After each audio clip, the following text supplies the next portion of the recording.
Ассалам алейкум, добрый день, добрый вечер, приветствую всех. Так, что происходит?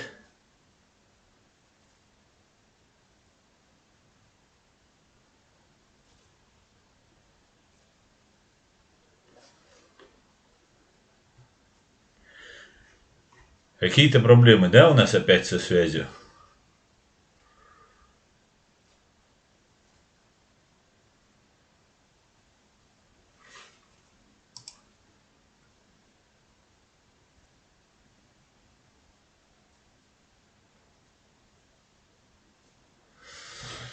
Так, ну что можно сказать?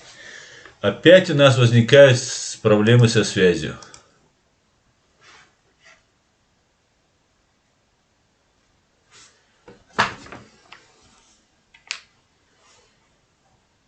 Так, скажите, как меня видно, как меня слышно? Видно плохо, я так понимаю, да?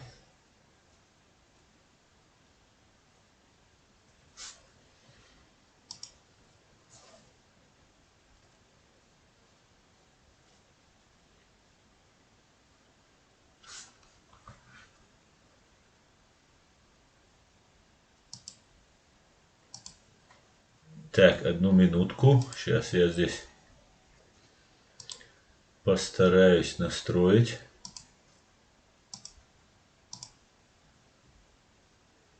Все нормально, неплохо. Но у меня мигает почему-то экран. Сейчас одну минутку. Может, что-то нужно изменить.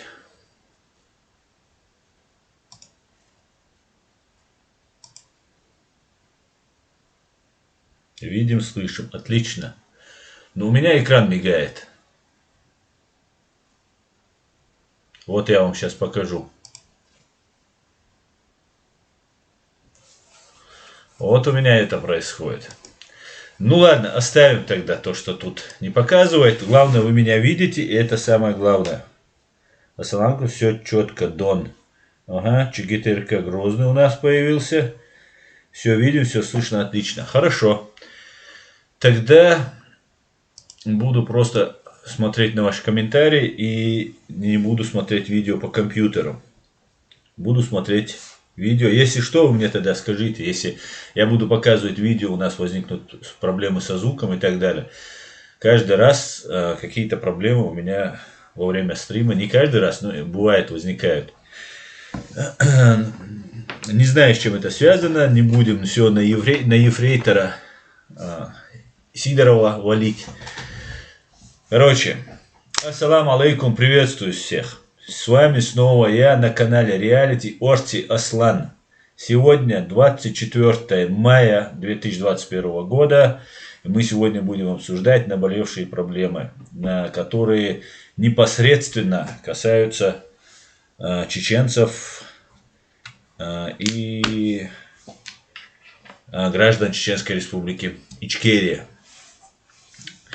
Видно меня, да? Видно, все слышно. Всех приветствую. Чингом Ашволь, алейкум ассалам.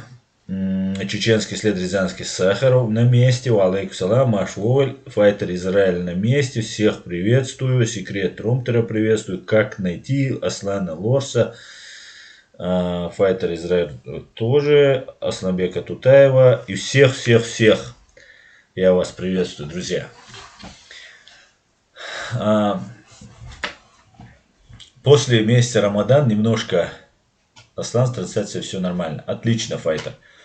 После месяца Рамадан немножко нужно было заняться другими делами. Занят был.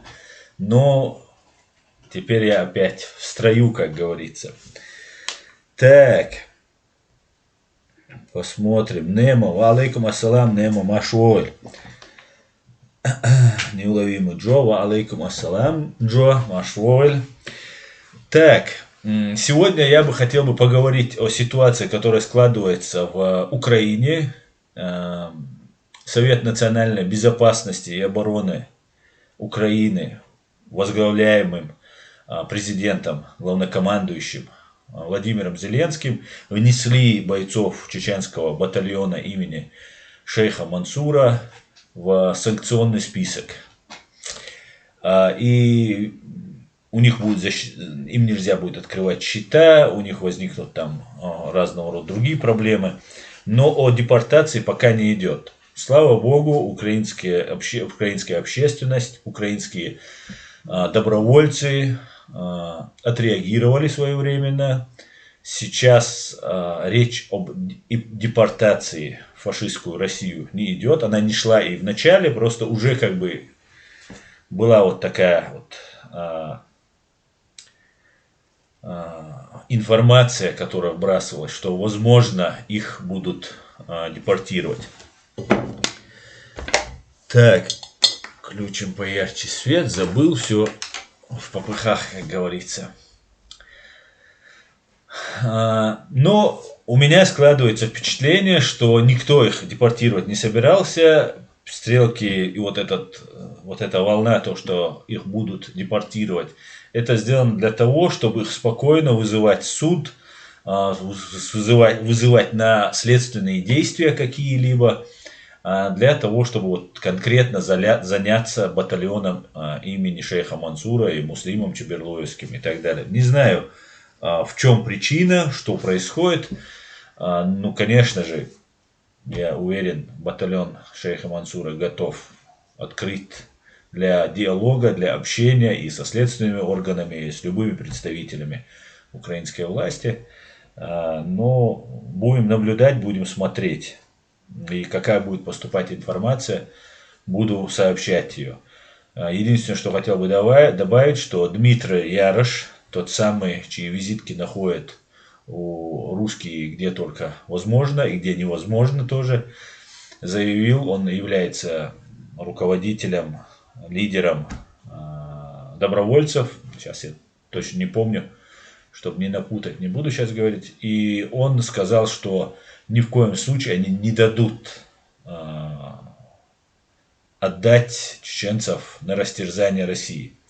Что, конечно же, честь и хвала и Дмитрию Ярошу, и украинцам, которые встали вот в эту позицию, вот на таких позициях стоят, и сказал, что если необходимо, они даже применят силу для того, чтобы не выдали чеченцев. И сразу же администрация президента Украины сделала заявление, что о депортации речь не идет, и, скорее всего, это, наверное, даже было сделано так, чтобы взбаламутить, так сказать, нет, мы не депортируем, просто будем там допрашивать и проводить какие-то следственные органы.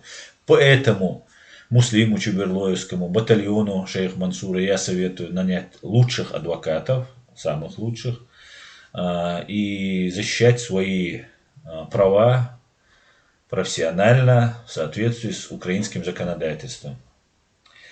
И они знают, что в случае необходимости я тоже готов подключиться. Не знаю, в чем там причина, но я думаю, следствие и правоохранители разберутся.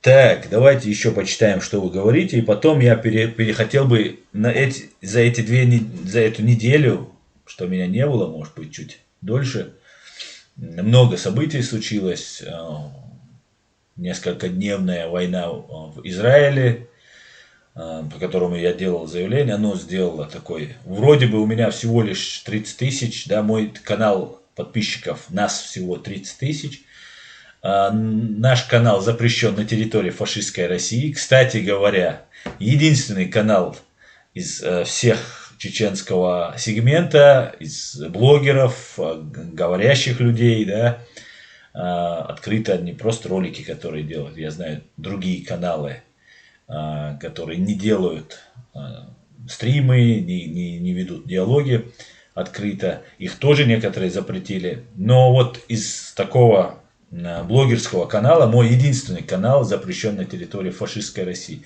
Этот такой незаметный, мелочный такой, маленький такой факт почему-то некоторые люди предпочитают не замечать. Видимо, потому что это такой маленький факт.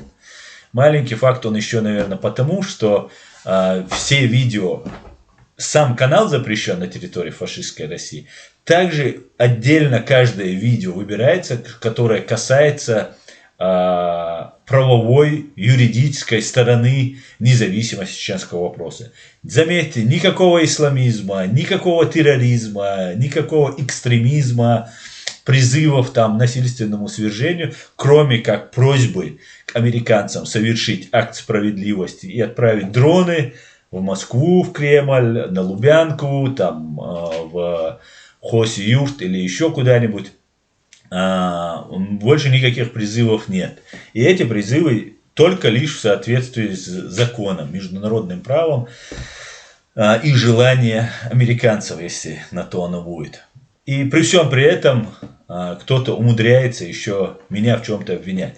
Ведь если бы я был бы не тот, за кого себя выдаю, то, конечно же, мой канал в России был бы раскручен, меня бы приглашали, меня бы интервьюировали и так далее. Ну, ничего этого не происходит, они даже мое имя не произносят. Они не произносят никак мое имя. Хотя я знаю, я самая большая их проблема.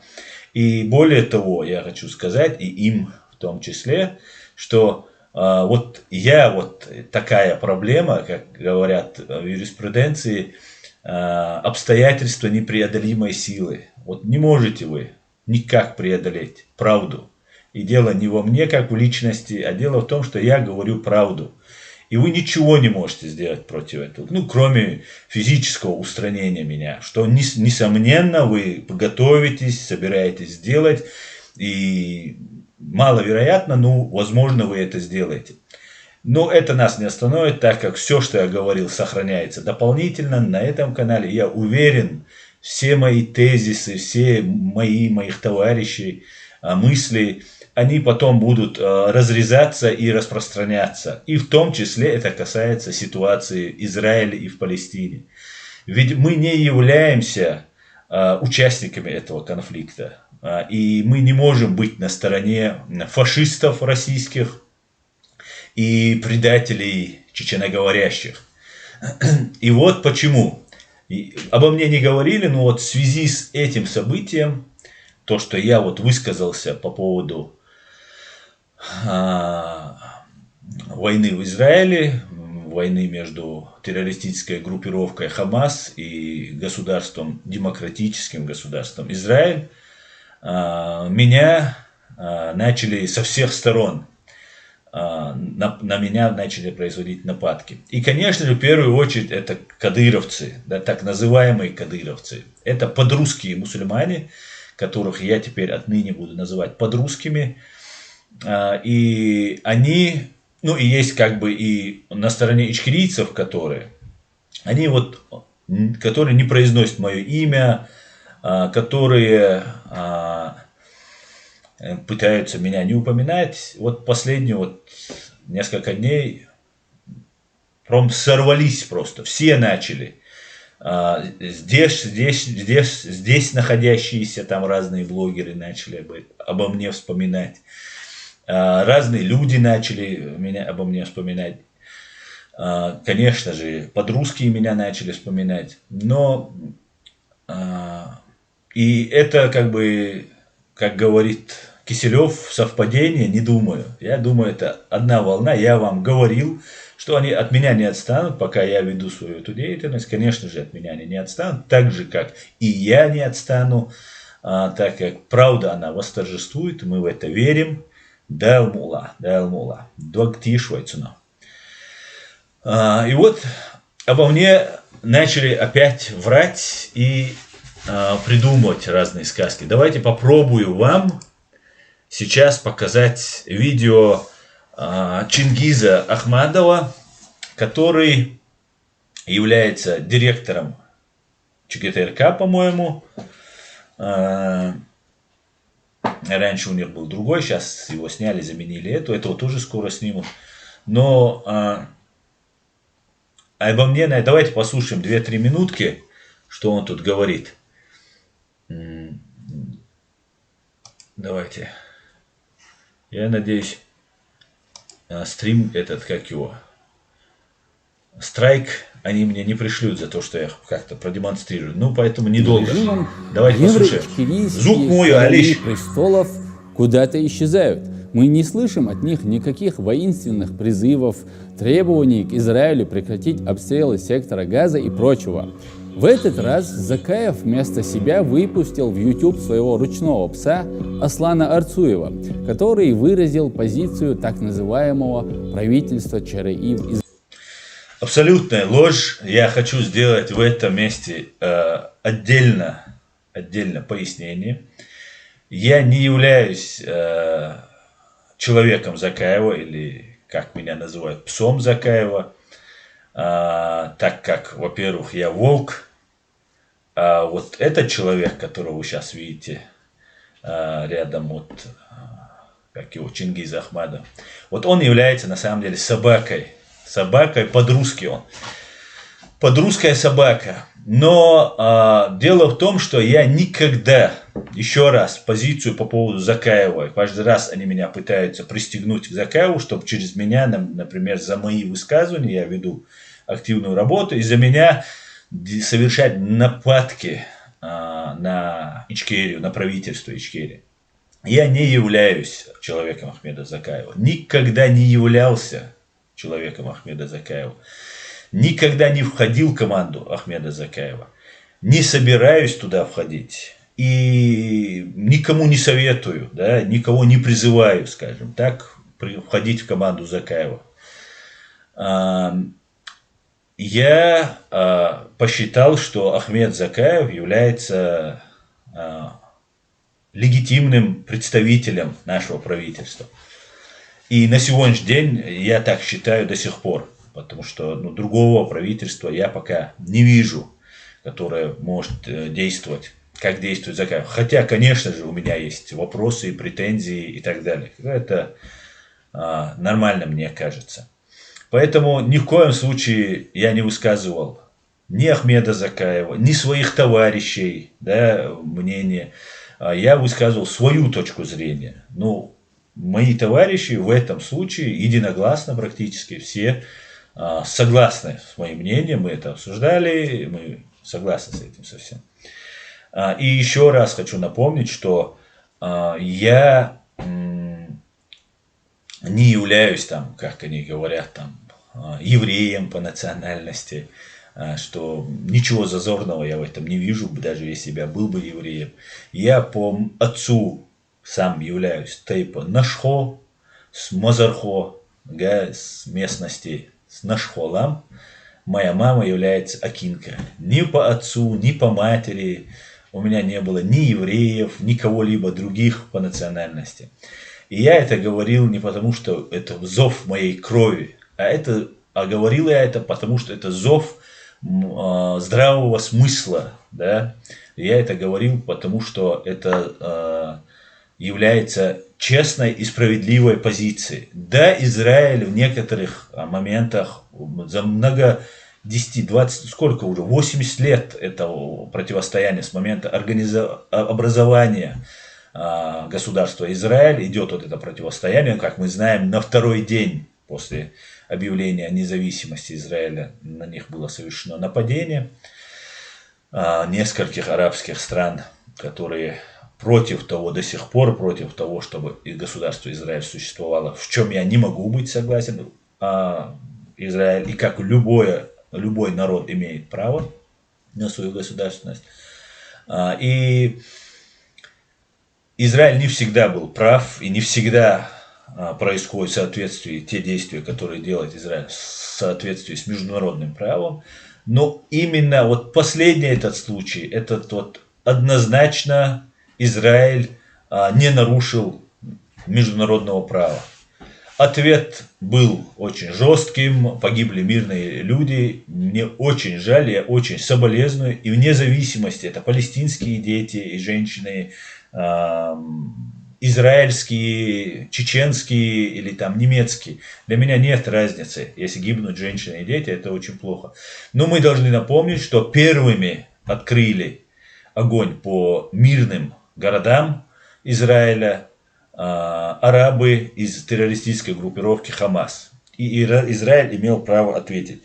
Именно такую позицию я сказал. И я это сказал потому, что нас пытаются втянуть в этот конфликт. И и сделать из нас очередной раз пугало. И вы увидите, чеченцы, что завтра, если мы сейчас не предотвратим вот эти попытки нас втянуть в вот этот конфликт, как в Сирии, как в Бостоне, как с отрезанной головой в Париже или под Парижем, нас опять втянут вот в этот конфликт, как в Украине пытались тянуть, как в Грузии нас пытались, и грузины до сих пор нас обвиняют, да, не очень правильно, конечно, не очень мудро нас, конечно, обвинять, потому что это была отдельная группа коллаборантов. Но все равно, и даже украинцы, если туда не поехали бы, и сам Мунаев, и другие, защищать Украину, и те же Муслим Чеберлоевский, и другие, нас бы, они бы тоже считали бы, украинцы считали бы там врагами и так далее. Благодаря небольшой группе людей, Муслима Чеберлоевского, Исы Мунаева, Амины Акуевой, Адама Асмаева, который потом вышел и присоединился, вышел из тюрьмы и присоединился к ним. Благодаря вот этим небольшой группе людей нам удалось отстоять имя, и 40 миллионов украинцев нас не считают врагами. Вот нас хотят сделать врагами Израиля и всего цивилизованного мира. Потому что Хамас — это террористическая группировка, которая первая нанесла удар по Израилю и убила мирных женщин, пожилых женщин убила. Любое государство будет отвечать. Ведь когда у нас начиналась в 1999 году война, русские сделали так, что Басаев зашел на территорию Дагестана, и потом это объявили казусом белли, поводом к началу войны, хотя этого было недостаточно.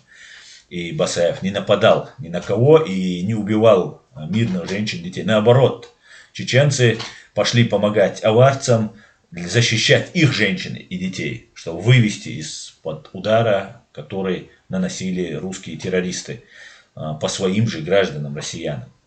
И тогда у нас не возникал вопрос, да, наоборот, мы говорим, Басаев виноват, он же нашел на Дагестан. Значит, мы предоставляем право России, многовековому нашему врагу, нападать на нас, если Басаев был неправ. Хотя это была провокация, и там не так, как это есть. Басаев проводил спасательную операцию, опять же, это много раз и мной, и другими уже оговорено, есть разные позиции по этому поводу. И, значит, русским мы предоставляем такое право, а Израилю это право не предоставляем против палестинцев. Это неправильно, это двойные стандарты. Если даже митингуют, даже если закидывают камнями,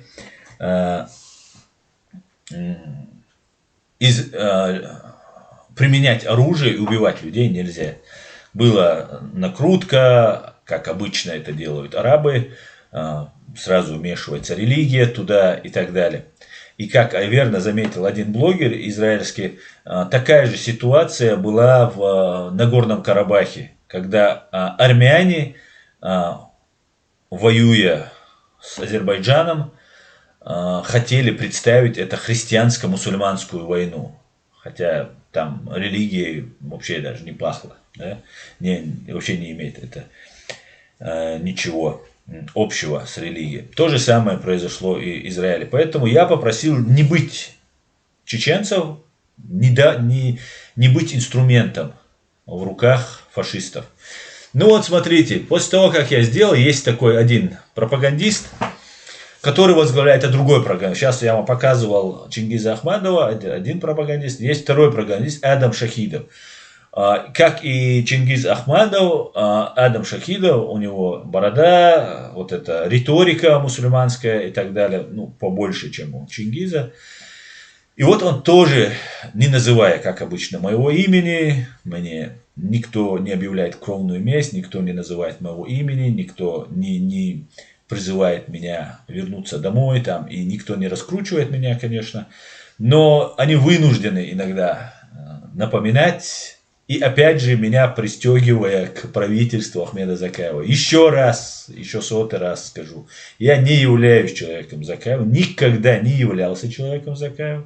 Отношусь лояльно к правительству Чеченской Республики Ичкерия. Но при этом никогда не входил в команду. Никогда указаний ни от Закаева, ни от кого-либо не получал.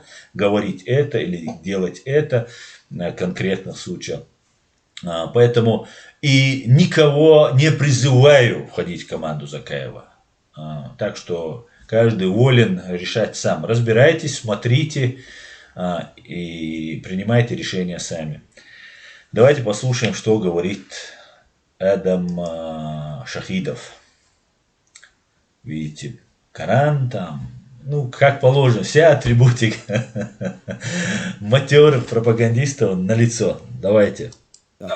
تستجي ماري ما قلتش ديوش إيرش دلعت وامع داتا أتبيوخ زكون شو أوعاق وش تساعدوا شو صم حقيقش رمضان حاجة سن كمان دا ويدوق ديال دبوش خذ مو خزاليش إبليس تخيلشي سو ساعتك إبليس إن أحيا التامبر إقاميال ده Я буду переводить то, что он говорит. Он говорит, что вот Кадырова там называют предателем там, и так далее, и что даже Иблис, дьявол, там, шайтан, даже ему было бы стыдно. Речь обо мне идет, и даже Иблису, шайтану было бы стыдно то, что я сказал. Давайте послушаем, что же я такое сказал. Что они говорят сегодня? Палестинцы сделали провокацию. Обстреляли мирных людей. Убили мирных людей.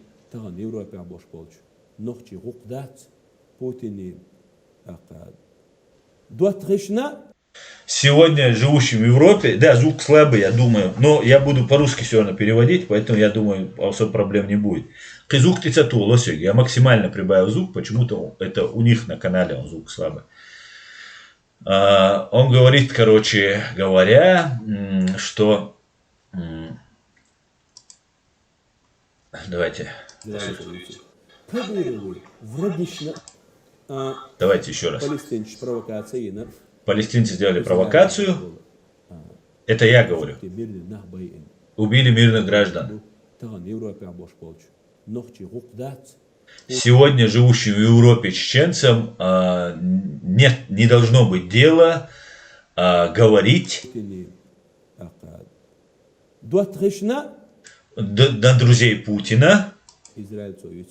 Израиль, он говорит, что я говорю про Израиль. Я говорил всегда, что Хамас является друзьями Путина и СССР, КГБ, ФСБ. Человек нагло врет. Дальше. И враги на врагов Кадырова. Давайте я вам покажу, что говорит вот этот пропагандист.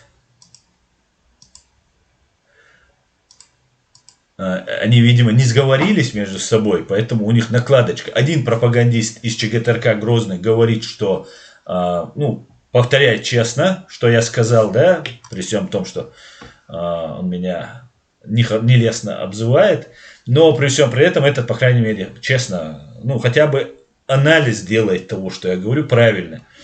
Тот вообще гонит. Еще вернемся к нему. Давайте послушаем, что же я сказал. Заступаться за палестинцев и наезжать на политику Израиля.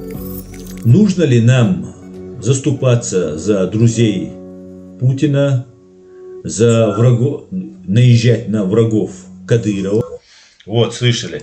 Нужно ли нам защищаться за друзей Путина? Друзья Путина имеются в виду только лишь Хамас. Вот, смотри.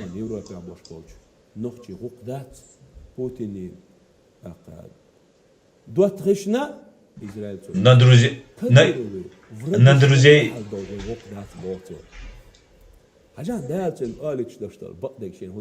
Он говорит, сейчас он начинает рассказывать, переиначив мои слова, что я сказал, я заступаю, что нужно ли нам заступаться за друзей Путина, я имею в виду Хамас, и я все 8 минут или сколько там минут я говорю именно про это, в этом мой нарратив, в этом мое повествование.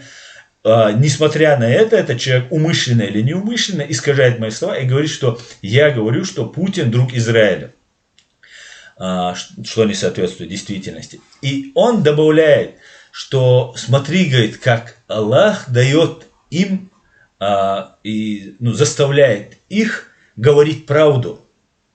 То есть, что Кадыров является врагом Израиля, да, я так сказал, но он, по крайней мере, так говорит.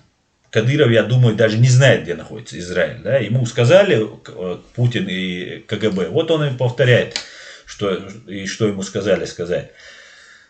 И он говорит, что Израиль это самый наш главный враг, что и Рамзан Кадыров является врагом. И говорит, что Бог заставляет меня сказать эту правду. И одновременно с этим он сам говорит эту правду. Послушайте, его Бог заставляет сказать эту правду. И нагло лгать еще при том, что переиначивая мои слова. Сионисты, всех мусульманов враги, он говорит. Он говорит, что я говорю, это враги Кадырова.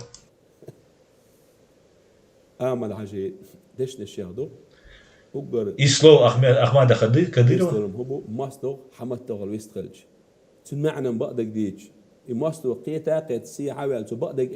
Ну, короче, бред Кадырова Ахмада. Они признали, что сионисты враги Рамзана Кадырова. Ага.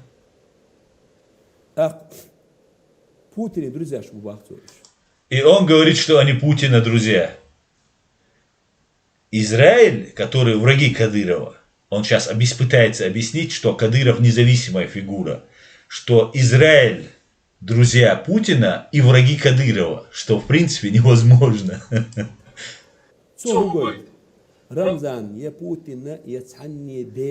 И что это показывает? Рамзан ни Путину, ни кому-либо не подчиняется. Не продался. Не продался. И вот я вам сейчас тогда покажу еще одно видео.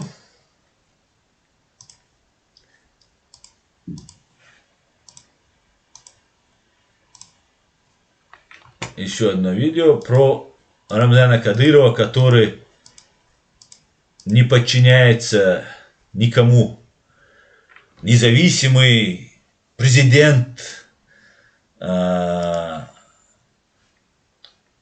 так называемый. Ну ладно, давайте послушаем, что здесь говорит сам Кадыров.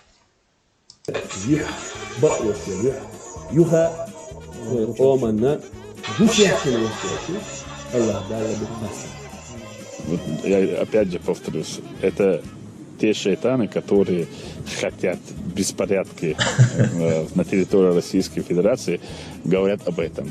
İblis definci. Sonsadır İblisin ehliyetten bari iqamyandı. İblis polniца iqamyandı.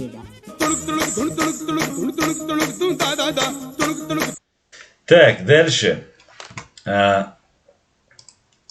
Вот эти люди пытаются стравить нас со всем миром. Нас также стравили, вот на моем канале вы видели, как вот буквально перед эфиром я залил это видео, оно у меня тут есть, я вам сейчас его тоже часть покажу, где Салах Бежиев говорит о том, что нужно ехать воевать в Сирию и за Башара Асада, и Башар Асад является на джихад. Это священная война, защищать тирана, защищать убийцу, массового убийцу, ехать в Сирию, это считается джихадом.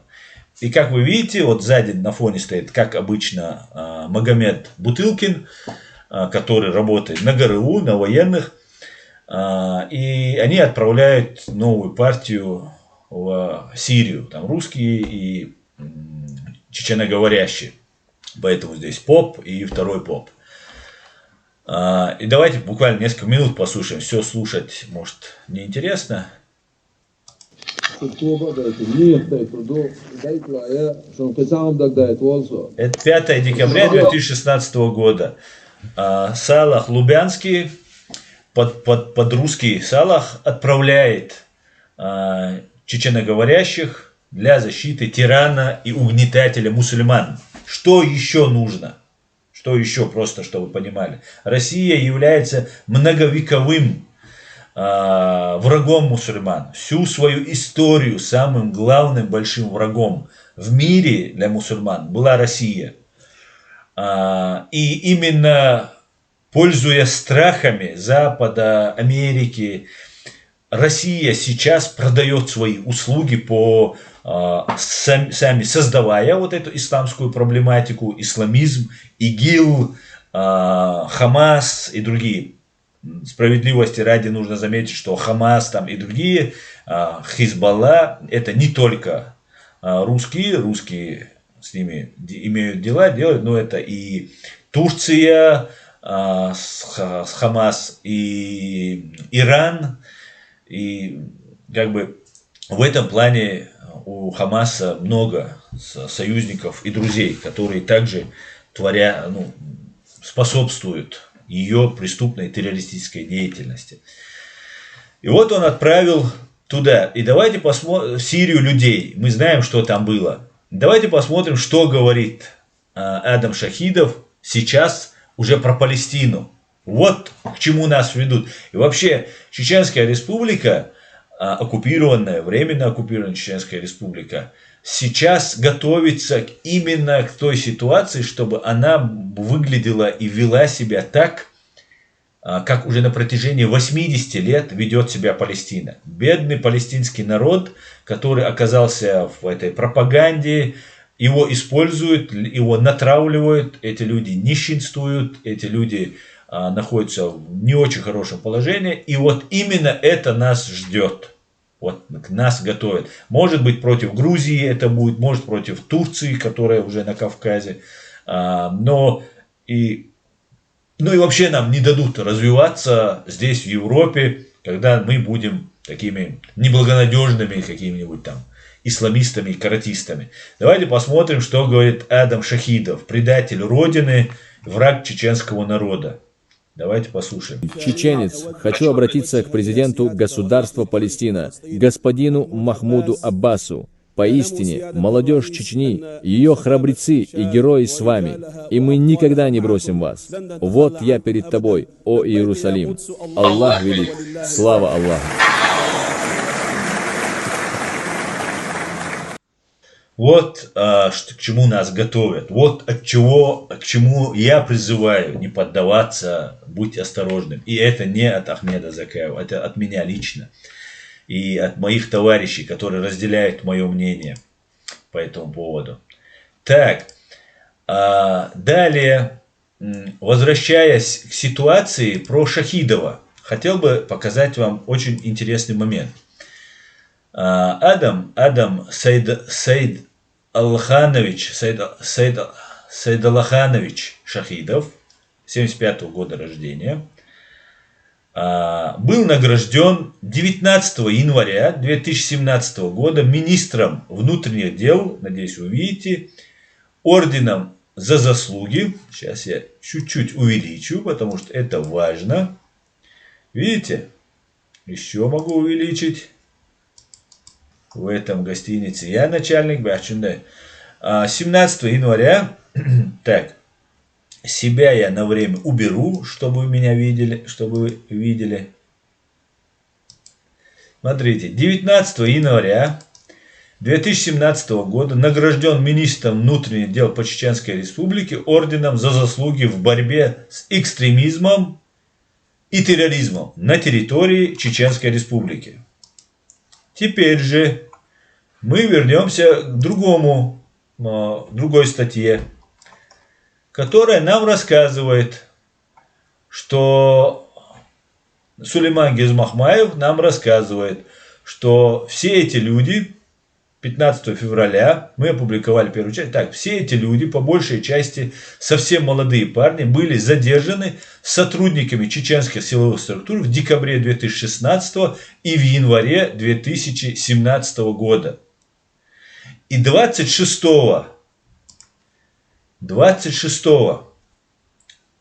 января 26 января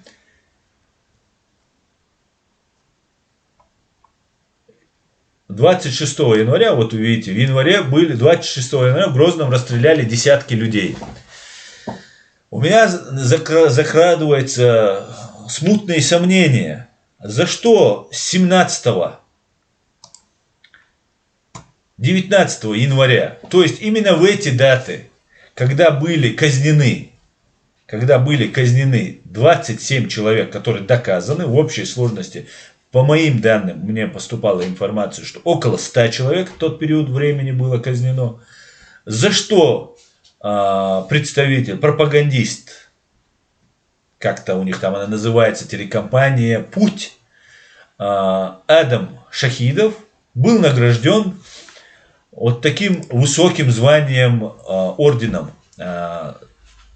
министра внутренних дел за заслуги по борьбе с экстремизмом и терроризмом на территории Чеченской Республики.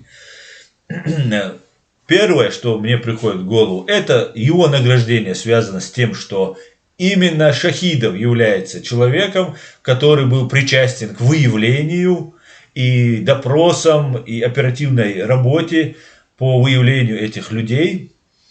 Их несколько, около 100 человек тогда было задержано, из которых потом 27, даже больше, чем 100 было задержано. Были потом казнены, определив их так называемыми амирами. Видимо, Шахидов прикладывал к этому руку.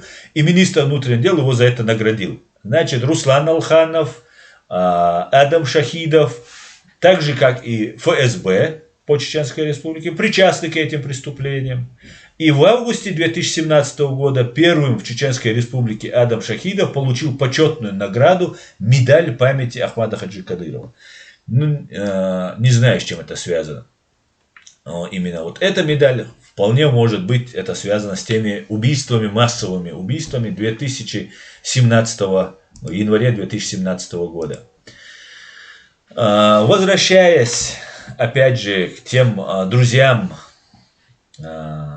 Адама Шахидова, Рамзана Кадырова, хочу рассказать про палестинскую автономию. Для того, чтобы было понятно, палестинцы это не этническая группа какая-то, это большая часть иорданцы, сирийцы, египтяне, которые проживают вот рядом. И это по своей этнической принадлежности, это арабы. Палестина это такая территория, как Ичкерия, да, допустим. Все граждане Чеченской Республики, чеченцы они или русские, они ичкерийцы. Вот приблизительно то же самое. Так вот, представитель вот этой Палестины приехал в 2006 году в Москву 4 марта. Regnum.ru сообщает: чеченская проблема, внутреннее дело России, лидер движения Хамас. Хамас считает чеченскую проблему внутренним делом России, заявил председатель Политбюро Хамас Халид Машаль.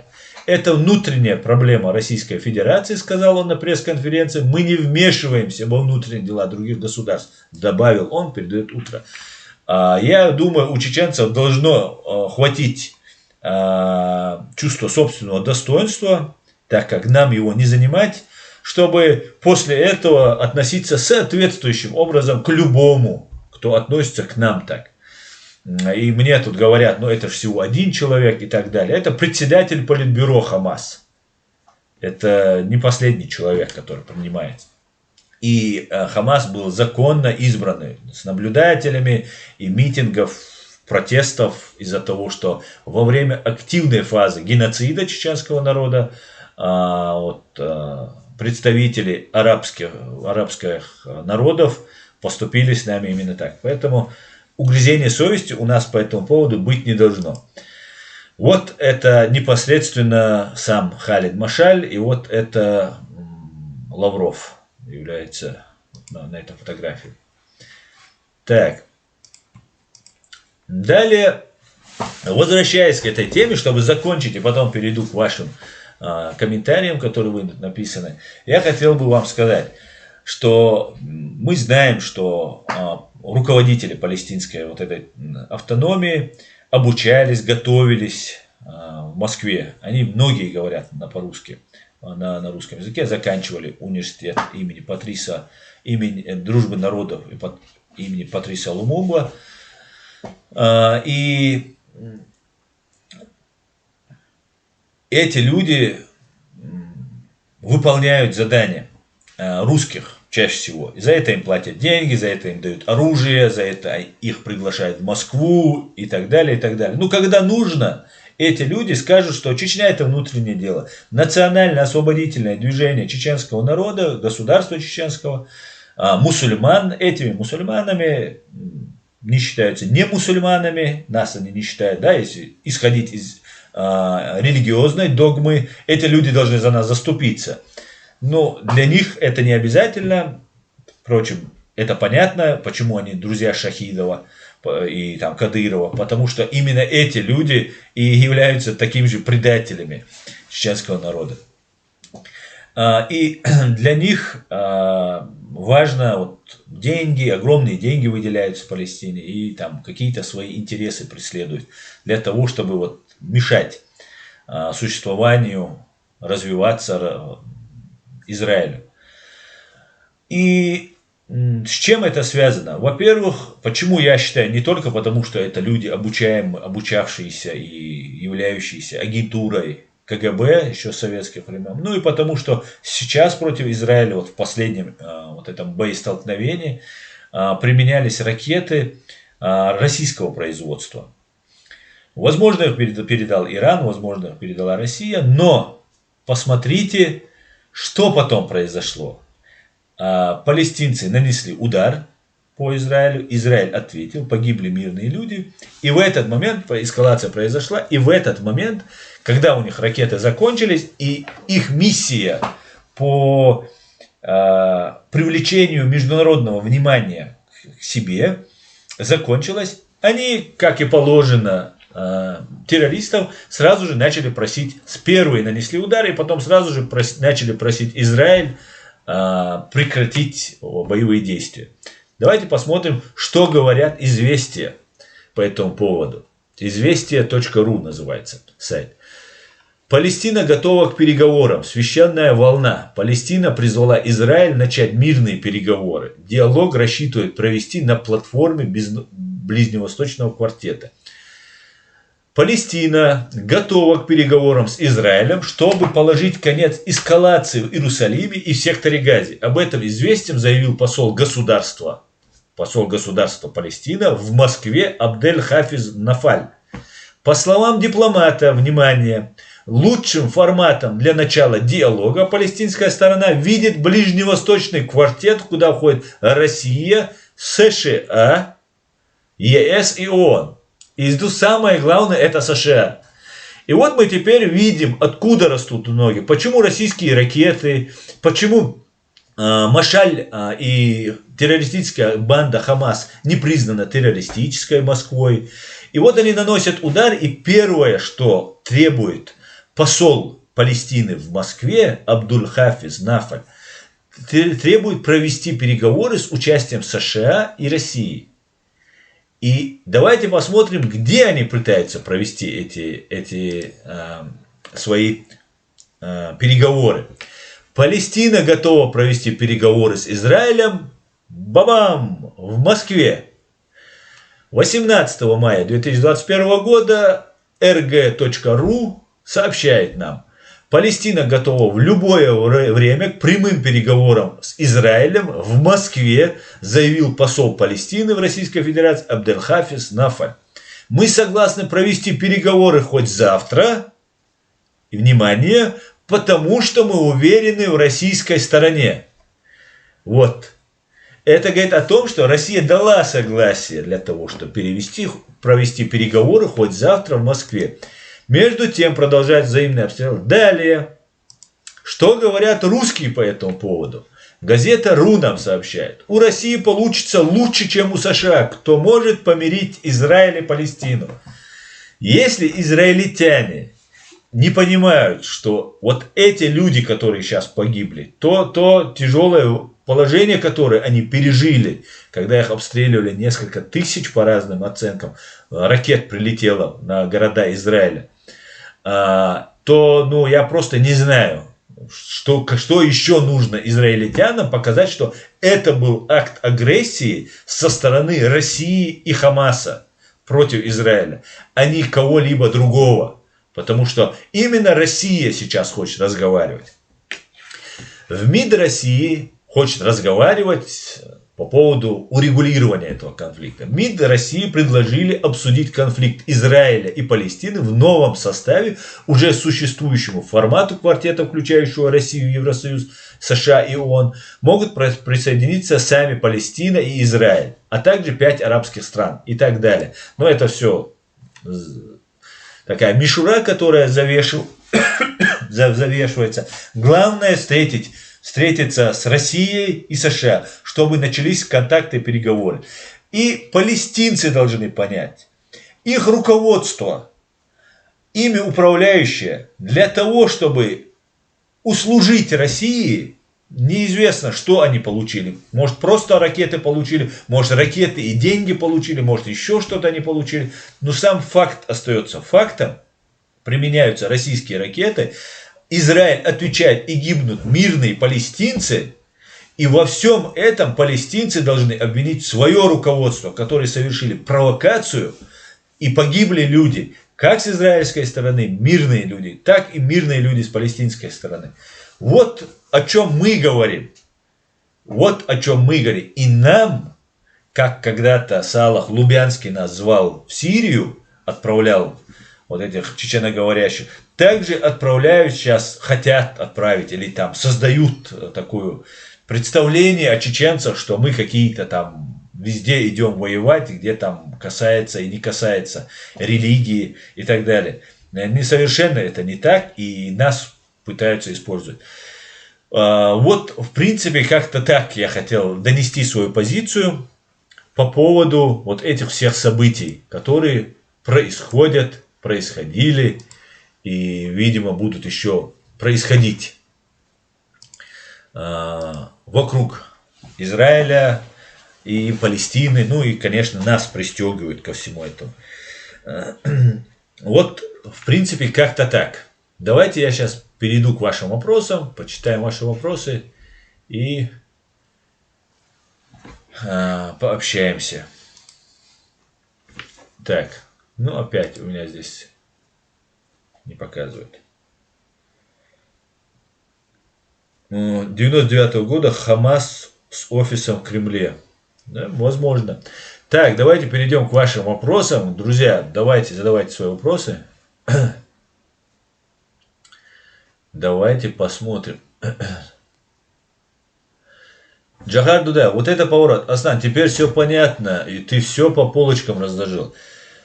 Именно это я и говорил, я обязательно вырежу и это видео, и постараюсь, хотя оно слишком длинное, можно его, в принципе, оставить и таким.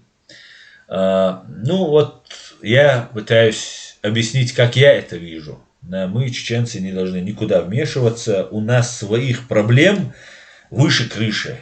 Просто, как у нас проблем нету, даже, наверное, у уйгур. Опять же, возвращаясь к мусульманам, почему не говорят про уйгур, почему не говорят про крымских татар, вот эти все люди, которые сейчас возмущены вот этими событиями в Израиле, почему они не заступники мусульман, почему они не говорят про уйгур и про крымских татар, почему не говорят про чеченцев и не говорили никогда про чеченцев. Ну вот почему-то всегда все начинают говорить только лишь про Палестину. Ведь Всевышний Аллах нам сказал, что бедуин не выше там араба, или араб не выше бедуина, да, если я не ошибаюсь. Это говорит о том, что все люди равны. И уйгуры такие же люди, и чеченцы, и крымские татары. Если исходить из религиозной составляющей, то мы на одинаковых позициях все, да. Но почему-то о нас не вспоминают. Сейчас крымские татары получают огромные сроки ни за что просто ни за что получают. Они жили в Украине, их никто не сажал за то, что они там придерживаются определенного взгляда, да, даже, может быть, политического взгляда. Но в России это экстремизм, это преступление, и вот людей сажают на большие сроки. Об этом почему-то все предпочитают молчать и не говорить ни про крымских татар, ни про уйгур. Потому что об этом, наверное, не сказал Путин. И, наверное, поэтому вот эти все защитники. И еще вот этим всем защитникам я хотел бы сказать. И вот вы набрасываетесь на меня, пишите мне там разные вещи, что я там не мусульманин, что там я еще какой-то сикой-то и так далее. То почему я вас не вижу? Я вот 2 года публично этим занимаюсь, уже по Ютубу. И раньше везде все пишу, делаю, занимаюсь. У меня тоже есть родственники, у меня тоже есть свои проблемы, свои житейские какие-то проблемы. Но несмотря на это, я вас вокруг не вижу. Вот вы откуда ни возьмись возникаете, даже в комментариях вы никогда не отмечаетесь. А тут раз забросились и начинаете. Тем более мой канал, он маленький канал, запрещен на территории России. Ну что такое, да? А проблема очень серьезная для них. Потому что только мой канал запрещен, только наша позиция им опасна. И будут еще нападки на меня. И я знаю, что и на вас будут нападки. На вас. Вам будут рассказывать, что вы являетесь там зомбированными, что там я вас там как-то там что делаю. Это всегда так было. И вот с этими событиями, вероятно, мы кого-то потеряли из наших единомышленников, которые откололись и сказали, да, это очень опасная тема, и мы не хотим заступаться за Израиль, даже если он прав, и там осуждать террористов из Хамас, потому что они как бы мусульмане. Хотя ислам категорически запрещает убивать мирных людей, не только людей, даже животных, растений, ничего нельзя убивать, тем более в месяц Рамадан. Тем более, не имея никакого основания наносить это удар. И ну вот такая вот ситуация, мы некоторых потеряли, вероятно, я не знаю точно, но может быть мы кого-то потеряли из наших единомышленников. Но я вам скажу, что очень много людей мне звонили, мне выражали благодарность, и это не только евреи мне звонили, выражали благодарность, но это были и чеченцы, и это были и других национальностей люди, которые понимают, что мы адекватные, договороспособные и хотим жить со всеми в мире. Даже с фашистской Россией, но только с хорошо укрепленной границей. В мире жить, созидать, растить детей, создавать там что-то новое в этой жизни, носить вклад в мировую культуру, в мировую науку, ну и, конечно же, воинскую славу мировую. Мы хотели бы этим заниматься, и мы обязательно это будем делать. И несмотря на то, что нас там пытаются сделать там исламистами, каратистами и так далее, и так далее. Поэтому не поддавайтесь на провокации, не поддавайтесь. Если кто-то сомневается в позиции, да, много очень пропаганды и лжи вылито на евреев. Ведь на самом деле эти евреи такие же, как и мы, по факту, пострадавшие. Они пережили столько же трудностей, столько же испытаний. Но несмотря на это, им хватило силы создать свое государство, укрепиться. Это невероятно. В истории человечества такого никогда не было, то, что сделали они. И мы также переживаем очень трудные времена. И у нас есть чему поучиться, им есть чему поучиться у нас есть чему поучиться у них. И мы все люди, которые подвергаемся гонениям, все народы должны в этом плане как-то объединяться, помогать друг другу. И будем так делать, да, Аллах. И у нас нету никаких проблем ни с религиями, ни с национальностями, ни с расами.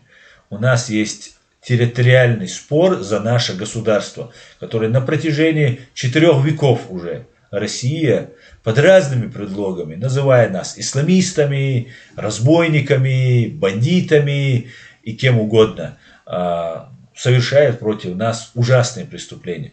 И если бы мы были только одни, против которых совершались, да, можно было бы сказать, что вот у нас какие-то особые положения, вот Россию мы чем-то так обидели, вот ведь только с чеченцами же она так ведет себя плохо. Но нет, мы знаем, что Россия ведет так себя по отношению ко всем, даже к своим братьям-славянам, так называемым, даже к другим народам, которыми она живет, что может Россия как империя, как фашистская страна, она всегда делает и, скорее всего, будет делать до тех пор, пока она будет оставаться империей. Но я надеюсь, это недолго. Так, давайте почитаем ваши комментарии, друзья. Арафат любил целоваться в губы, даже Брежнев завидовал, да, где что это? Чеченский след, Рязанский сахар. К взрывам домов в 1999 году причастен Хамас, автор версии Авигдор Эскин, живет в Израиле. Ну, чеченский след, я не думаю, конечно, что причастен Хамас, потому что за уши просто были с поличным пойманы ФСБшники, и на тот период времени директор ФСБ Николай Платонович Патрушев сказал, что это был сахар. Тем самым, что это были учения, и взрывчатки не было, был сахар. Тем самым Николай Платонович Патрушев был тем человеком, который стоял за этими взрывами. И, конечно же, это близкий и доверенный человек Путина, которого потом Путин не снял с должности, не посадил, не начал расследование против него, что подтверждает, что, конечно же, и Путин, и Ельцин, и семья Ельцина, вот эти люди были в курсе вот этих террористических актов. Поэтому Авигдор Эскин, я не знаю, кто этот человек, но, я так понимаю, житель, живущий в Израиле, гражданин Израиля, этот человек, видимо, своего врага хочет еще больше запачкать. Но я не верю, что это так. Аду Давлетюк. В Иерусалиме уже вроде все устаканилось, но глупые чеченцы, отравленные русской пропагандой, до сих пор воюют на просторах интернета. Да-да. Так, Батила, говорит, Ури. Вот видишь, Маждада, или кто это, Аду Давлетюк, это кто из вас? Заразили вы у всех уже, Батила, все говорят. Джахар Дудаев, вот это поворот, Астан, теперь все понятно, так по полочкам разжил. Да. Чеченский след, Эскин, русский пропагандист, говорит Владимир Рабинович. Вот, тогда вообще это складывается в одну версию, чтобы отвести внимание от ФСБ. Вот тогда все складывается. Если он является русским пропагандистом, как говорит Владимир Рабинович, то вот это тогда складывается. Такая операция информационного прикрытия. Они много еще будут говорить, но слишком много фактов против этого. И рано или поздно, если русский народ когда-нибудь станет русским нормальным народом, им нужно будет разобраться с этим преступлением и привлечь к ответственности виновных.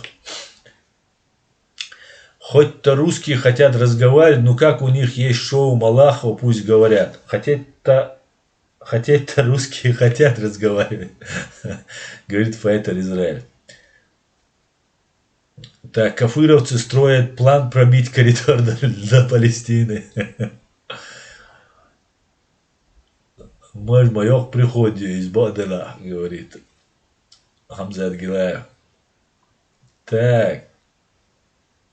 Главное это независимость Ичкерии, при которой уже не удастся ФСБ посылать чеченцев и различные конфликты, отстаивать интересы России под разными предлогами.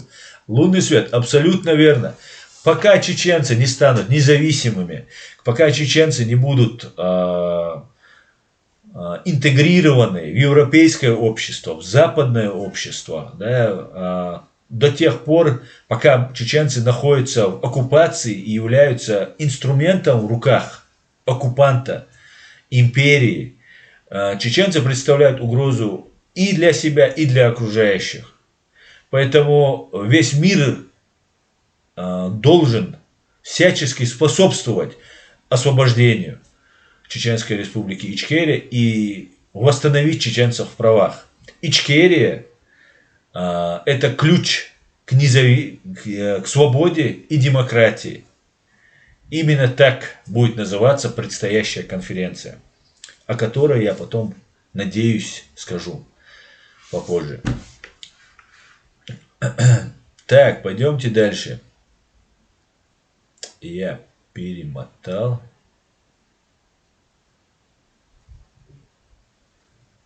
Асан, как ты думаешь, выдадут чеченские добровольцы украинцы и кто за этим стоит? Герман Красер. Я не думаю, что их выдадут. Это был бы слишком большой резонанс, и это было бы очень опасно.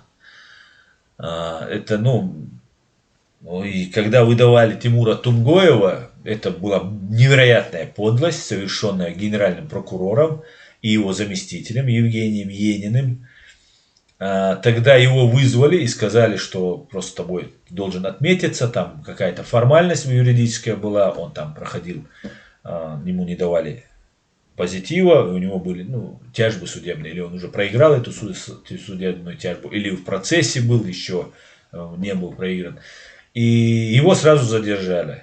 Он позвонил адвокату, эту ночью уже, и адвокат потом поговорил с сотрудниками правоохранителями, с Генеральной прокуратурой, по-моему, и они сказали, что до завтрашнего утра никаких следственных действий нет, не волнуйтесь, завтра придете. И сразу же выдали Тимура Тумгоева.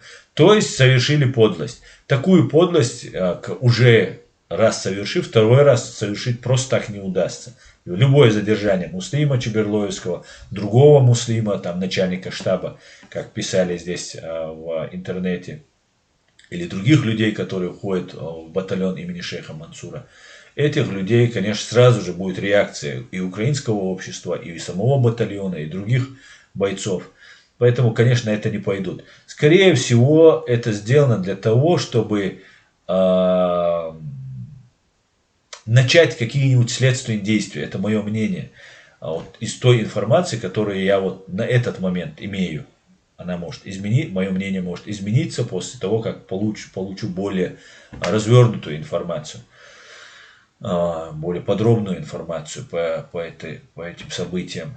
Вероятно, для того, чтобы теперь сейчас спокойно вести какие-то следственные действия против батальона шейха Мансура и представителей этого батальона. Для этого я, конечно, считаю, что нужно нанимать одного или хорошее адвокатское бюро вообще надо нанимать. Так, Хамзат Гилаев поддерживает, говорит, как найти удовлетворить. Некоторые боты от имени чеченца пишут, что надо хитрить с евреями, говорить, что мы друзья, но это не так. Чеченцы всегда были и будут на стороне справедливости, вне зависимости от расы и вероисповедания.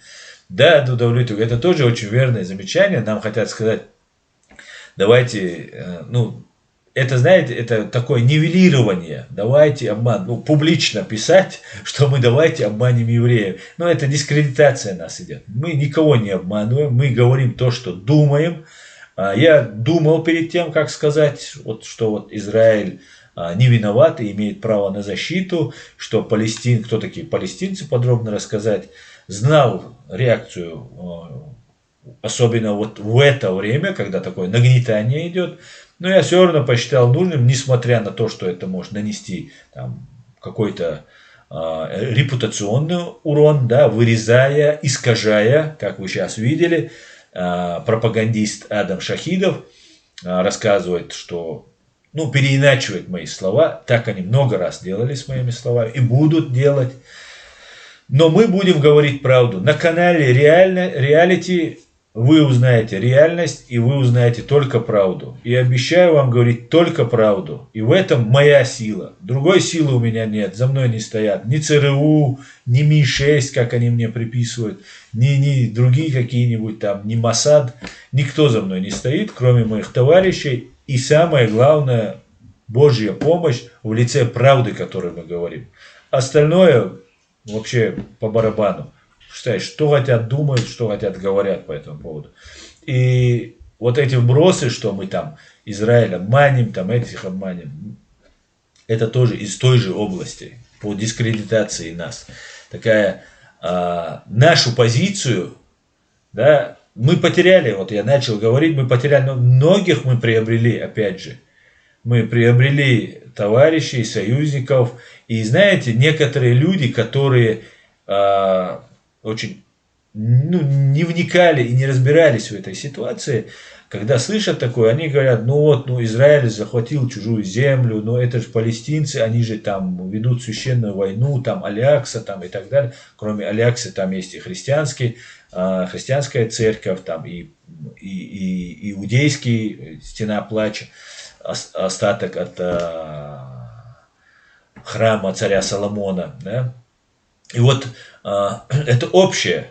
И было бы, на мой взгляд, если бы вот эти люди, которые сомневаются, которые не согласны, скажем так, с нашей позицией, что, конечно же, они имеют право, если они не согласны не на позициях фашизма и какого-нибудь там радикализма, а если они говорят, что вот они так пропагандой обмануты и говорят, что Израиль не прав, а палестинцы правы вот потому-то, потому-то, потому что очень много пропаганды ведется. Даже эти люди через какое-то время задумаются. Мы им дали пищу для размышления. Мы им заявили свою позицию. И кто захочет разобраться, он очень легко разберется во всем. Ну, конечно, некоторых, может быть, мы потеряем. Но если человек не способен на элементарный анализ, то я думаю, даже мы особо переживать, что потеряли такого человека из наших единомышленников, особо не должны. Я так думаю. Так что все будет Ичкерия. Пойдемте дальше. Не называй гнилого, подлого Патрушева культурно по имени и отчеству. Я знаю, о чем ты говоришь. Я с сарказмом, можно сказать, отношусь вот к таким обозначениям, когда я обычно это говорю, когда хочу проявить уважение к русскому, да, называю его по имени и отчеству, старшего русского. Но по возрасту имеется в виду старшего. Но в данном случае я ровно его идентифицировал, чтобы знать, кто является массовым убийцей, в первую очередь русских, а потом уже и в последующем они пошли убивать чеченцев. Хотя я думаю, и в Первой войне он тоже убивал и был причастен к геноциду чеченцев, и они просто продолжили эту свою линию, придя уже к власти. Именно Николай Платонович, чтобы было, ни с кем этого Николая Патрушева не спутать. И поэтому я сказал. Ну, так я согласен с тобой. Гнилого, подлого русского Фредди Крюгера называть по имени и отчеству большая честь. Но если это делать в уважительном контексте. Я это делал и чисто юридическо-правовом, чтобы это осталось у меня на канале. Так, пойдемте дальше. Заза Маджидашвили. Курбанов лучше примивает мозгов, чем Соловьев и Киселев. Лучше промывает, наверное. Да, абсолютно согласен. Руслан Курбанов есть такой российский пропагандист, который просто с ума сходит, льет свою эту пропаганду, наглейшую просто пропаганду по поводу вот этих событий, что вот сейчас из Турции выдвинулись войска, с Турции выдвинулись войска для того, чтобы там решить вопрос с Израилем там, и так далее. Ну, чистая пропаганда, провокация, вот, нагнетание идет, чтобы вот запугать евреев, привлечь больше внимания, больше вот мусульман взбудоражить. И меня удивляют некоторые блогеры, которые не годятся ему в подметке, при всем при этом говорят, ну мы уважаем его, но он очень грамотный там и так далее, но он просто пророссийский. Вообще кавказцу, дагестанцу и Руслану Курбанову в частности позорно называться пророссийским или подрусским, подроссийским. Это позор любому дагестанцу. Но, видимо, Руслан Вячеславович не совсем кавказец, хотя таких много, таких не совсем кавказцев. Ничего не осталось, уже обманкуртились товарищи. И поэтому Руслан Курбанов, запомните, Израиль, евреи, это главный пропагандист, который вот в эти дни очень сильно вел против вас пропаганду, нагнетая обстановку, несмотря на то, что гибли люди и подливал масло в огонь, как говорится. Что сейчас придет Турция, там еще какие-то там люди объединяются там, и так далее. Но справедливости ради, при всей этой пропаганде России в мире, которая нагнеталась, все равно не так много было, как раньше это происходило. И многие понимали, что в этом случае вот 100% первыми удар нанесли террористы из Хамас, и поэтому здесь обсуждать особо нечего было. Трудно было им доказывать, что придут турки и турки, у которых находятся американские атомные бомбы, американские базы, они пойдут нападать на союзника Америки, Израиль, да? Это вообще курам насмех, курам насмех. Так что вот такие вот дела. Не слушайте пропагандистов. Так, друзья, я перемотаю, если что, не обижайтесь. Так, пойдемте посмотрим, что говорит Фриман антипутинизм. Как так всегда было, после всякой войны оккупанты бросали и предавали тех, кто помог добыть им победу, предавая свой народ, что скоро будет и с чеченскими предателями. Да. Как найти? Аслан Эрдоганин Мали. Не нужно, говорит. Со Эрдоганин Люшвац как найти? Ну, а своей позиции Эрду Ашсумбях Мобиль, я не за Эрдогана, я не за Ангелу Меркель и не за Байдена. Я за правду. И поэтому, если что-то я вижу от Эрдогана, я это буду говорить. Это сугубо моя личная позиция. Никто не несет ответственность, кроме меня, за нее. Ни чеченский народ, ни даже мои товарищи не несут за это ответственность. Потому что это моя личная позиция. Да, некоторые позиции наши совпадают, некоторые даже с моими соратниками они могут расходиться. Но это по мелочам только они у нас расходятся. Поэтому Бехмобиль, но на этом канале говорят только правду. Так.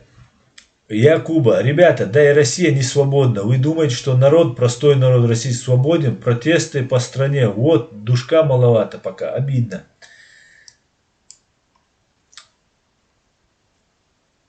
Скинхед 88 к нам заглянул. Я заметил, что чеченцы почему-то за Израиль и против своих братьев-мусульман-палестинцев. Почему так? Путин же еврей. Скинхед, у тебя вообще бардак. За такие ники... Я здесь уже многих забанил, там, Адольф Гитлер, там, еще кто-то и так далее. Скинред, я тебя тоже забаню. Со своим 88, мы знаем, что это обозначает 88, хе-хе, поэтому я тебя забаню. Не неси глупость и смени ник. Файтер Израиль. Аслан, озвучь, пожалуйста, имя украинского адвоката Роман Бухтаяров. Он защищает украинских добровольцев, украинских националистов. Пусть воины батальона шейха Мансура обратятся к нему. Озвучил. Так, давайте посмотрим. Конец Путин. Аслан, все говорят, что ты сотрудник ФСБ. Что ты скажешь насчет этого? Я много раз говорил об этом. Я не являюсь сотрудником ФСБ. Вот тот, кто про меня говорит, он является или сотрудником, или полезным ФСБ, полезным идиотом для ФСБ. Нет, конечно.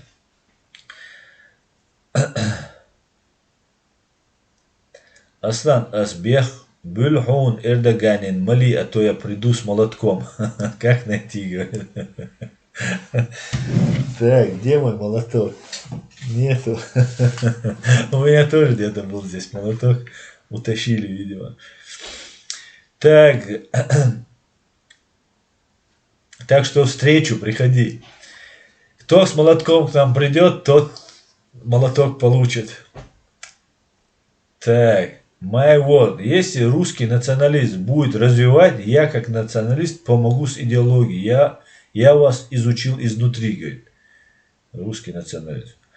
Так, Купер, Аваков, Ермак, Тимошенко и все бывшие связные с Кучмой, с партиями региона должны быть уволены, уйти с властных структур. Они не дают развиваться Украине. Слава Украине, героям слава.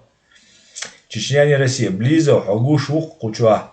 Мину близов, Авалсум близов, бошдать. Результат Ашайн Ал-Валерсо. Аруар, Алякса, Уар, близов. Так. В этой войне чеченского народа с империей зла чеченцы получили поддержку от евреев, от представителей этого народа, которые веками также подвергались геноцидам, как и чеченский народ, говорит Фриман антипутинизм. У меня на улице через несколько домов живет семья. Их мальчишка малой бегает с детьми, и он мне говорил, что они евреи. Да он точно такой мальчишка, как и мои. В чем он виноват, говорит. Так, Платон мне друг, но истинно дороже, говорит Герман Красер. Абсолютно верно. Аслан, что думаешь о лебедином танце в Дагестане, который танцевали их парни? Амидак. Ну, я не знаю, я когда увидел заставку, что я как раз, по-моему, в Фейсбуке я это увидел, или в Ютубе, не помню уже. Когда я это увидел, я подумал, только открывал, когда подумал, ну, сейчас они будут, эти девушка, вот этих пуантах, вот этих, будут нам девушек показывать. Но когда увидел мужчин, я подумал, ну, хотя бы не девушек, они были в штанах и в этой юбочке, в этой. Ну, хотя бы не девушек в таком молодом возрасте показывать. Поэтому сугубо российское дело. Чем хотят, пусть занимаются. Так. Аслан Лорс, Аслан, как думаешь, Докку уговорил Удугов сложить полномочия Ичкерии? Докка юридически имел право изменить закон Ичкерии. Докку уговорил Удугов сложить полномочия. Я не знаю, если честно, я не знаю, какая там ситуация. Я вообще не знаю, за кого Удугов. Если Удугов за Россию был бы, российский спецслужб, он должен был находиться в России, по логике, да? Его нет в России. Он сделал пластическую операцию, говорят, и сменил лицо. Соответственно, его преследуют, ну кто? Чеченцы, с кем он был, или русские? Ну, имеется, или подрусские чечены и русские, или же наши чеченцы. Не знаю, для чего-то он поменял внешность, говорят. Передвигается он здесь. Не знаю я, с чем это связано. Здесь имеется в виду в Турции, ну, в Европе, может быть. Меча Царасуни. Но вот ситуация такая, что он через Кавказ-центр продвигал вот эту идею Имарат-Кавказ. И потом они зазывали людей в Сирию. Не знаю, что это было, как это было. Но юридически Докка Умаров имел право сложить в себя полномочия. Но это имеет право любой человек, да, по состоянию здоровья, в связи с гибелью, смертью, добровольный отказ тоже предусмотрен. И любой человек может отказаться от поста президента и самоотстраниться. Это закон. Докка самоотстранился, возглавил Имарат Кавказ и продолжил свою борьбу и довел до самой своей кончины, до своей гибели, был на этом пути. И Ичкерия, это, ну, как бы, как государству, это, ну, нанесло, да, какой-то определенный вред, но легитимность это не влияет, потому что президент это менеджер, да, в нашем случае это воин, который отдает жизнь, да, за свои идеалы, за свое государство. А так это считается менеджер, который и в нашем государстве каждые 5 лет нужно менять. Поэтому не знаю, что сказать. Я с большим уважением отношусь к Докке, я отношусь критично к тому, что он сделал. Потом объявляя Имарат, потом, когда он объявляет войну Израилю там, и так далее, если это было. Поэтому, ну, не знаю я, что сказать по этому поводу. Ичкерия существует дальше. Маждада. Аслан, если ты сотрудник ФСБ, то в данный момент я на Юпитере. Я тебя уверяю, Маждад, клянусь Аллахом, тебе до Юпитера будет проще дойти, чем мне стать не то что ФСБ, ГРУ, вообще что-нибудь, какого-нибудь сотрудником российских служб каких-нибудь. Проще любому человеку долететь до Юпитера. Это уже решено навеки вечное. Да, Лула. Так.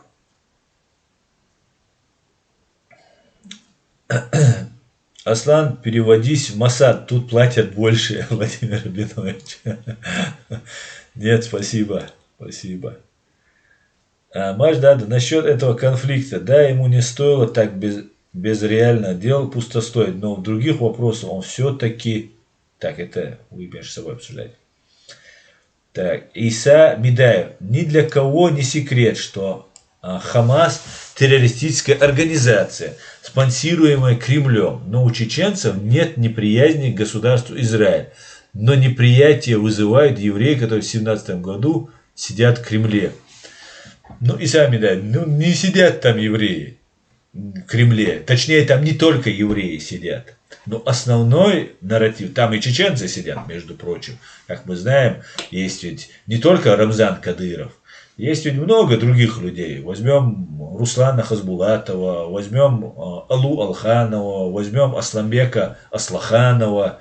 Много есть чеченцев, и даже которых мы не знаем, разные там генералы ФСБ, МВД там, и так далее, которые тоже и богатые есть, да, которые, как они сами признаются, как Умар Джабраилов, что он там работает с ГРУ там, и так далее. Поэтому, да, евреи в этом плане не воевали, и они больше проникли в эти разные властные структуры. Но все они работают на фашистскую Россию. И чеченцы, и евреи, и армяне, которых тоже очень много. Поэтому нету там и еврейского направления. И если бы это было бы еврейское направление, израильское, да, то я вас уверяю, сейчас бы Хамас не бомбил бы ракетами российского производства и в Москву Израиль не приглашал посадить. Нет, это старая древняя история имперской фашистской России, которая развивается. Они прикрываются армянами в виде журналистов, они прикрываются чеченцами в виде каких-то там силовиков, бандитов, исламистов, евреями, как банкирами, журналистами, разными культурными вот этими. Ну, каждый, кто в народ пошел во что-то, да, вот они этим и пользуются. Это империя, так всегда было. И неправильно сводить это. Я тоже был когда-то подвержен этой пропаганде, и в какой-то степени я тоже так считал. Но это не так. Это вот не так. Как бы не хотели бы отвести от русских и возложить это на евреев. Но это не так это. Было бы так, я вам клянусь, я бы сказал бы и про евреев, и про чеченцев, если бы это так было. Не задумываясь. Если бы я пришел к такому выводу. Я к такому выводу не могу прийти. И делаю это не потому, что мне платят евреи. Они мне не платят, кстати. Так. Фриман антипутинист. Нынешний режим чекистов это птеродактили. А вы когда-нибудь слышали, что птеродактили что-то построили? Они могут только расклевывать. Ури, я агент ФБР, ЦРУ, Ми-6, Моссад из Плеяды Джонсон и Джонсон. Мы заботимся о вас и о вашем здоровье. Так. Убийца Лукашенко совершил захват пассажирского самолета. Да, это чисто террористический акт. И я уверен, за этим стоят КГБшники российские. И там даже есть подтверждение того, что когда этот самолет остановили, посадили в Минске и высадили оттуда вот этого журналиста, нескольких там человек высадили, с ними вместе высадились 3 сотрудника ФСБ, и 2 сотрудника белорусского КГБ. Это говорит о том, что если там находилось ФСБ, значит это курировалось и велось ФСБ. Ясно? Потому что на территории Беларуси не может заниматься ФСБ, если не имеет какого-то отношения. Это как если с одного региона в России в другой регион уезжает, то менты выезжают, там, ФСБшники, они местных уведомляют. Короче говоря, Беларусь уже не является независимой. Она, в принципе, и не была никогда независимой в полной мере. Только имитация независимости была. Там батька зарабатывал деньги себе и держался за власть. Ну вот, получилось то, что получилось. Беларусь уже совершает террористические акты. Лукашенко этим подставляется, его самолет, они на твоей территории перехватывают самолет, будет взрыв. Кстати говоря, там тоже Хамас учитывается, который говорит, что мы взорвем этот самолет, там бомба находится и так далее, этот самолет разворачивают, сажают, и в итоге выясняется, что там же оказываются ФСБшники. Поэтому я считаю, что это подстава этого Лукашенко. Так, время наше заканчивается. Быстро оно сегодня пролетело. Я опять перемотаю. Близов любит мутить воду. Карьерная лестница диктует свои условия. Да, сейчас Близов нас покинул очередной раз. Я знаю, кто такой этот Близов. Но не буду произносить его. Имя... Нам такие люди здесь нужны. Я не понимаю, если я не прав, если я вызываю у вас такую неприязнь, если я вас баню постоянно, то почему снова и снова вы сюда возвращаетесь? Оставьте меня в покое. Оставьте. Не трогайте меня. Я же к вам не лезу. Не лезу. Ни к Бартмашу не лезу. Никому не лезу, кто не заслуживает тому, чтобы я лез. Вот не лезьте ко мне, оставьте, не вводите. Ну, хотя вы, конечно, не оставитесь, пока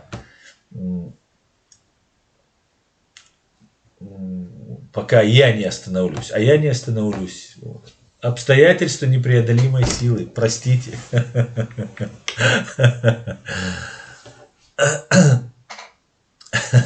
Чино говорит: Алякса, смени ник на Салахаддина, то путают с Аляской.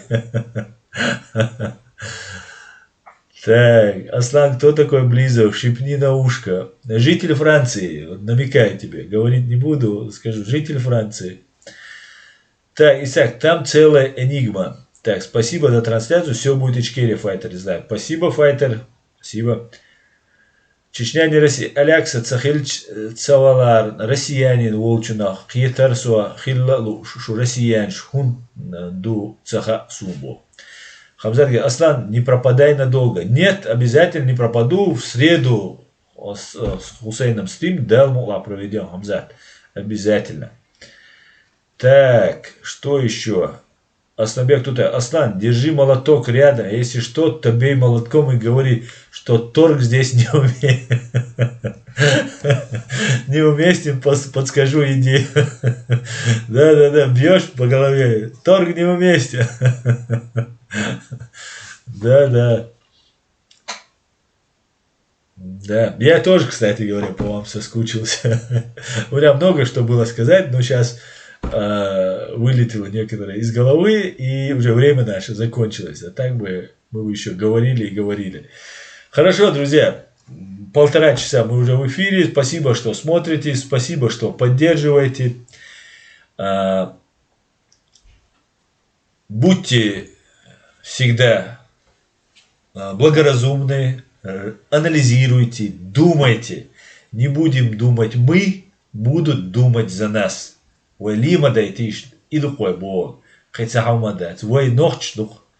Самое главное, вот этого мы должны придерживаться. И все будет Ичкерия. Ассаламу алейкум, адикёль маш оль. Спокойной ночи, друзья. Адикёль маш оль.